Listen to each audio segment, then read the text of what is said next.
Good news, everyone. Evil Genius Zero here, welcoming you to another Lost Club episode. We're going to cover the entire first season in this one. So, a lot has happened, and I've covered a lot of it in the breakdown episodes for each couple of episodes or whatever.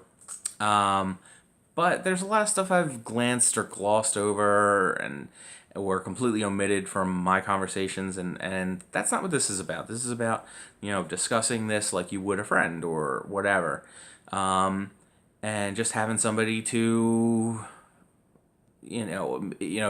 hopefully at some point somebody watches these videos and wants to reply to me and comment to me in the Facebook or in the comments below and start up a dialogue, and maybe that leads to further episodes or something. We'll see. I'm hopeful for something like that. But it'll certainly lead to some sort of discussion. Let's talk about the characters. The main characters are Jack and Kate. They both have 3 episodes dedicated to them. And what do we know about Jack? Mostly all we know is he's had this lifelong savior complex where he feels personally responsible for everyone around him, and he does everything he can to make sure that those around him are safe and well protected. This is shown in his first flashback. This characteristic of Jack is beaten to death in the show, and I don't think it's necessarily worth discussing at this point. He is romantically linked with Kate and his wife. We don't really... It's possible that's in the past. No one's commenting on wedding rings on him. We don't really know much about it. But there's that. There's definitely an attraction between him and Kate. She also has an attraction with Sawyer. Sawyer is one of the, main characters, but secondary to her and Jack. And there's a, love triangle forming there. Or formed, I should say there. As much time as Kate spends chasing after Jack and vice versa, she spends about as much time being chased by Sawyer and vice versa. They have that weird moment in whatever the case may be where they're swimming and, being real flirty, and then they discover the dead bodies in the case. So, there's other moments too, but that's one that jumps out. Kate's a super mysterious character. She's on the run at the beginning of everything. We still don't know what that's about. We still don't know why her mother hates her. We still don't know why she's on the run. We know that it's further exacerbated by, the death of her friend. We know that it's further exacerbated by her robbing the bank in New Mexico for the plane. Which, I'm sorry. They explained it, but that doesn't make any fucking sense. But she leaves all the money. She just takes the plane. Because that's the one thing in the whole world that Kate does care about. She has no attachments. And I think she's telling herself she needs it to atone for killing her boyfriend. Why does a U.S. Marshal have custody or whatever of this evidence of a crime, but it's not secured in, a police precinct? That makes no fucking sense. Fuck you, Lost. You guys, you try to explain it away like this makes any kind of sense. It doesn't make any fucking sense. What the fuck? Saeed is a really cool character on the island. His attraction to Shannon makes no sense to me. He seems to be really into this woman from his past, and in fact, that's the impetus for everything he's doing right now. He's been traveling the world looking for her, but he's stuck on this island for a month, and he's like, yeah, let me go with this fucking vapid blonde chick instead of, a modest but radical Arabic woman who's from my past. I'm gonna go with this fucking Valley girl.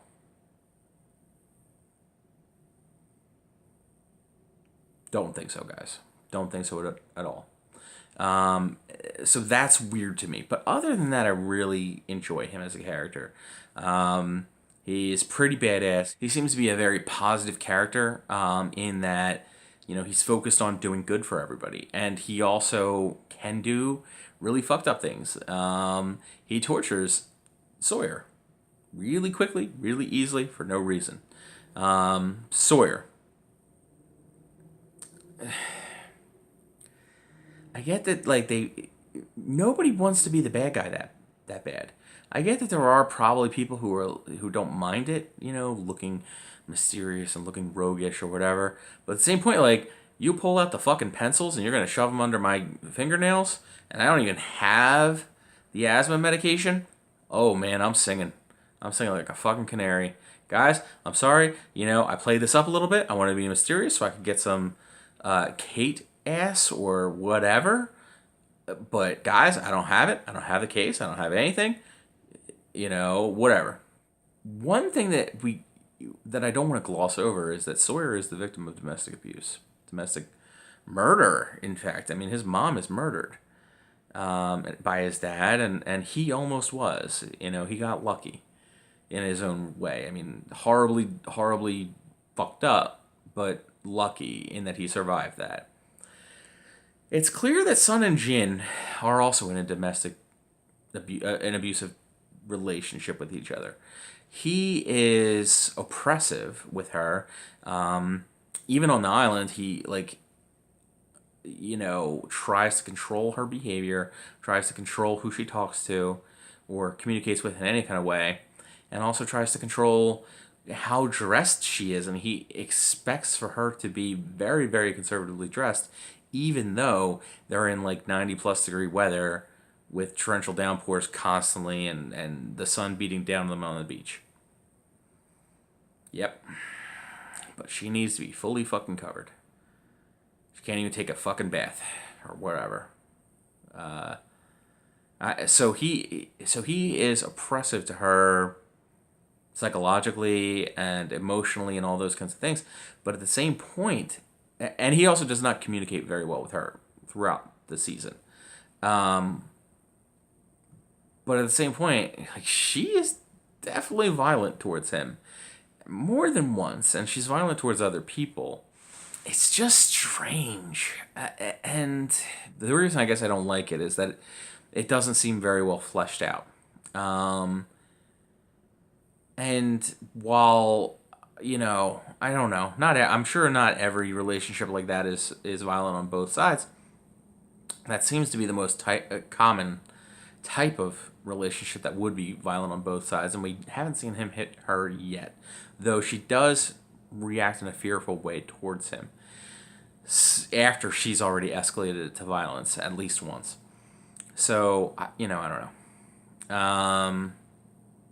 It's interesting, and I hope that there's more development in that area. I honestly do, because, society needs to see this stuff a little bit more, just so that we can all discuss it. And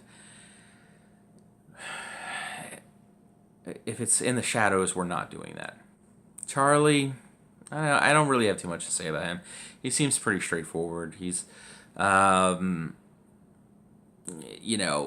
a heroin addict who somehow recovered from heroin addiction in under a couple of weeks with no medical assistance of any meaningful way. He doesn't even seem to go through like real withdrawal symptoms. So like that, it's a little lazy writing there. I also think it's weird, the whole copier thing, like, not necessarily the copier, it's like the copier sale thing itself, like, it was just a little hyperbolic. Okay. My problem, I think, is more that, like, okay, so within a year, he goes from being a touring rock star to being some sort of grifter? Junkie grifter? And it just doesn't seem likely to me. I mean, where he had to have other music options. I don't know. Music career options, I should say, before he would move on to copier sales. It seems unlikely to me. Mike and Walt. So, this is an interesting arc. And they kind of form it really late, actually, I would say. Now, there was always a hint of this at the beginning that they were uncomfortable with each other. And at the end, they highlight just how much they've come by showing them kind of at the beginning. So, in the last couple episodes, they show them waking up, laying right next to each other, really close as could be, and they've been working together on the raft to build the raft for so long that they're operating as a functional team now and supportive of each other and all that kind of stuff. And we know that in the past, Michael was really looking forward to being a father and being a responsible person and raising his son and all that kind of stuff. But we haven't seen that from him in the recent, plot lines. And so to see, them bonding is nice. And, especially in a show that's this concerned about father figures, it's not surprising that we're seeing this, but it's nice to see that it's developing and working. We're seeing a functional, good father, right, forming here. And that's cool.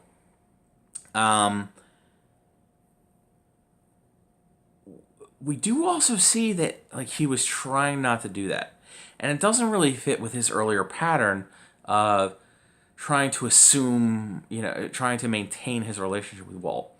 Early on, he was really trying to maintain that relationship, even though his girlfriend was kind of in the way of that. She moves to a whole different continent, and all that kind of stuff.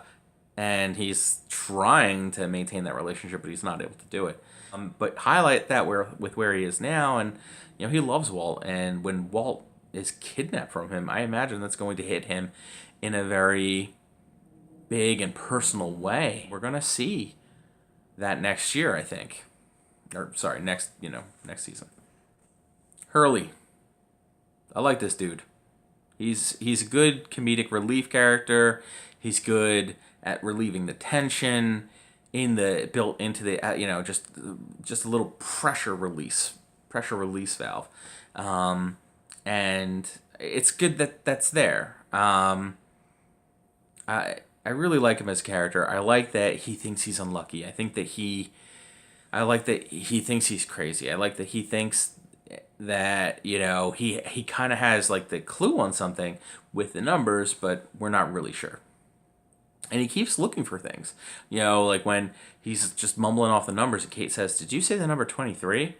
Now, this exchange seemed pretty false to me. I will grant you that.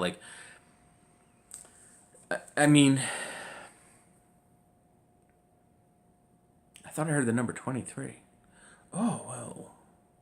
It didn't make any sense. Nobody talks like that. Nobody's like, "Oh, you know what? My car was $23,000. If he had said the number 16, would I have been like, "Oh, you know what? I bought my car for $16,000 7 years ago.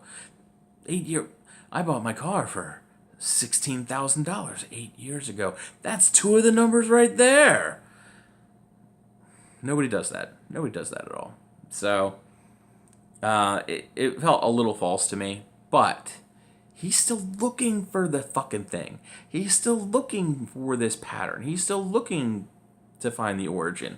And I hope that we find out more of this, and maybe we'll see more numbers. For instance, the numbers are 4, 8, 15, 16, 23, 42. The flight number is 815, 815. It takes off from gate 23. Some of the passengers have passenger numbers that line up with there too. I think Jack is number 8 or something like that.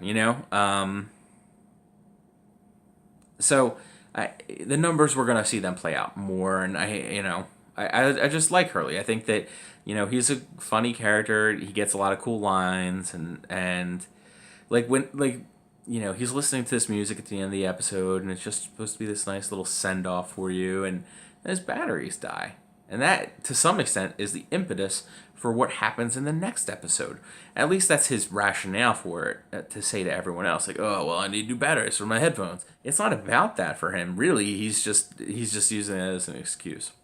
Claire Claire. Okay, why don't I like Claire? I haven't really talked about this too much, but it occurs to me that what Claire is not a character. She is she is a plot device. She is a source of dramatic tension. We know when we first see her, she is super pregnant. She's like, it's eventually going to be that she's going to have this baby, and we're going to have to see what happens with that. And she does. She also gets kidnapped, and off screen, I believe, almost, or just about off screen. And so it's not like we see her fight back in that kidnapping. And so she gets kidnapped, and everyone has to chase after her and try and figure out what happened to her. And lo and behold, we know she's gone for several episodes, and she just magically reappears. We don't know anything about what happened during her time. She has no memory, and Ethan comes back looking for her. She has the baby eventually, and then the baby gets kidnapped, furthering along that she's just this thing to add tension. She doesn't really accomplish anything. She doesn't. She has a couple of nice little character moments with Charlie when he brings her the fake peanut butter or whatever, but in reality, she's not doing anything. And I don't necessarily have a problem with that. I'm gonna actually start to talk about Shannon in a minute, and we'll come back to this thought of the characters who don't do anything. But I don't know. It just seems more that she is a plot device more than anything else. So I'm not super in love with Claire. Boone and Shannon. Man, I've been really hamming it up about how much I hate Shannon, although she's a vile fucking bitch. And now that I have the ability to capture her, I'm going to show you exactly the moment. Stop. It's okay.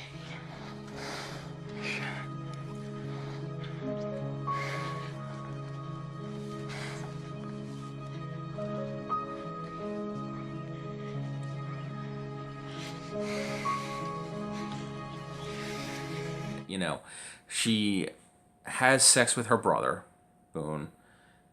Basically, seduces him, really. And not that he is an unwilling participant. I don't think he is, but he wasn't really trying to go there. At least not. It didn't seem like that. And she's drunk, but he's stupid and in love with her or whatever, and they have sex. And then it's very plain to see that,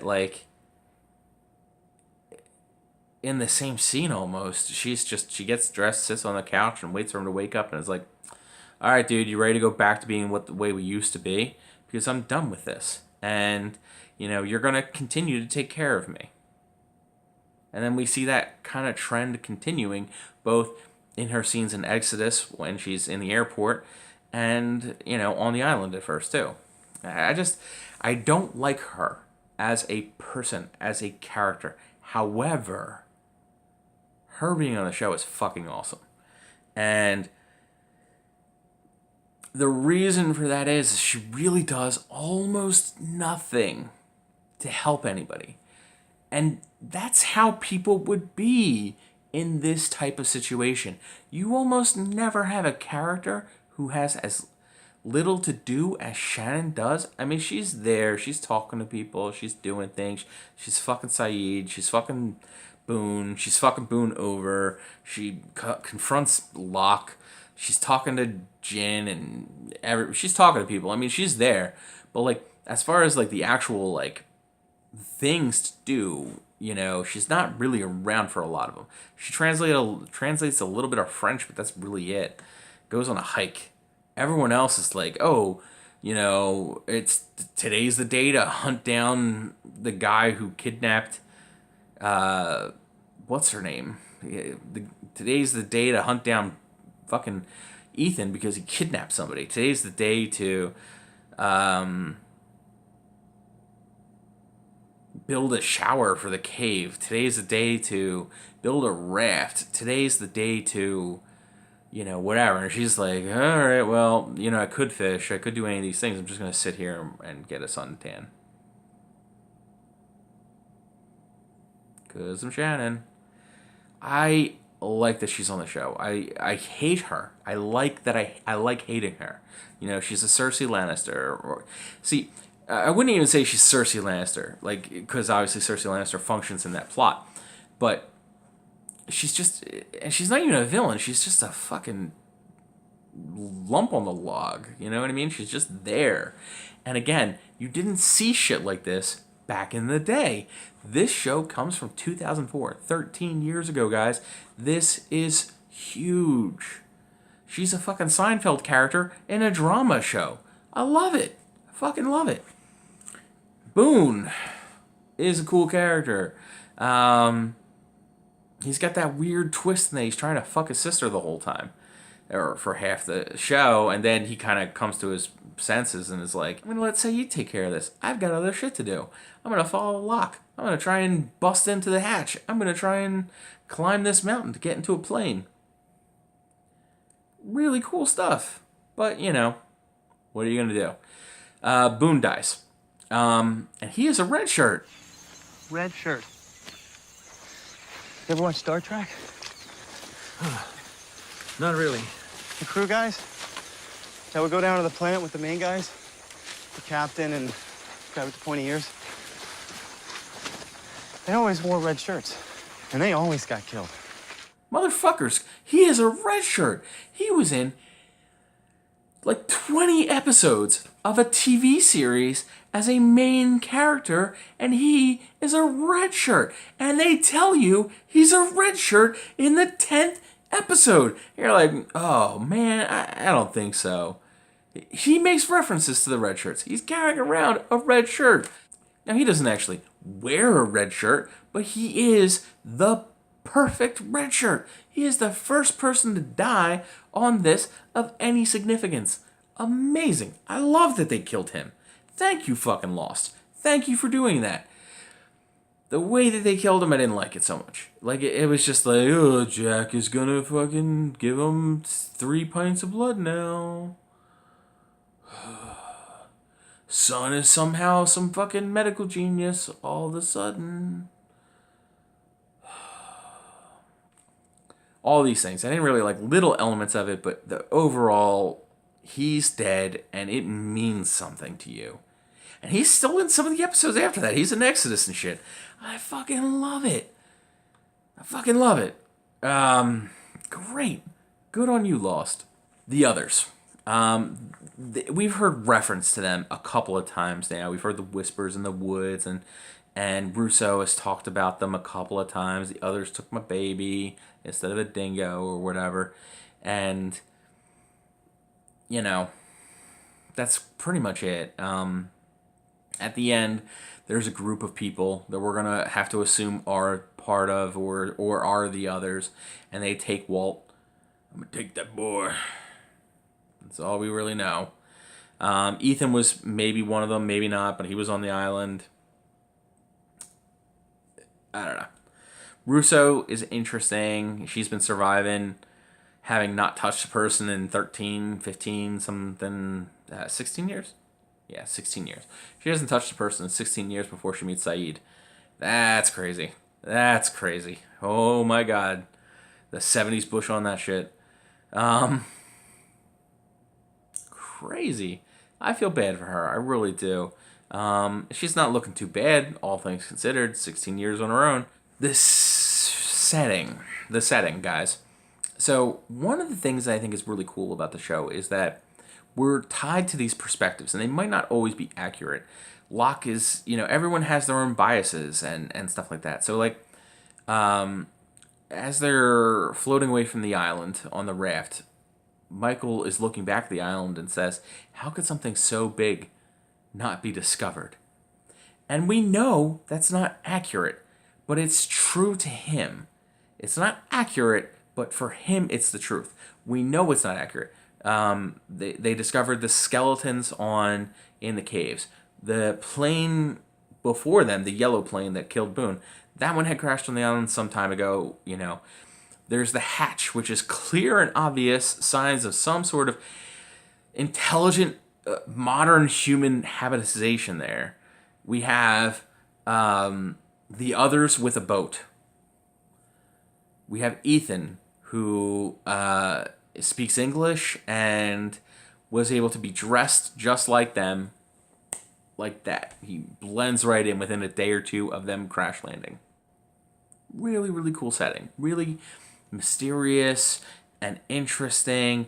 And there's, this weird monster thing that's maybe dinosaurs, or maybe it's smoke, or I don't even know. Who knows?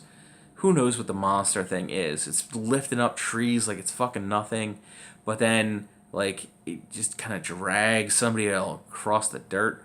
So if it's doing the tree thing, it's pretty powerful, but it's doing this draggy thing.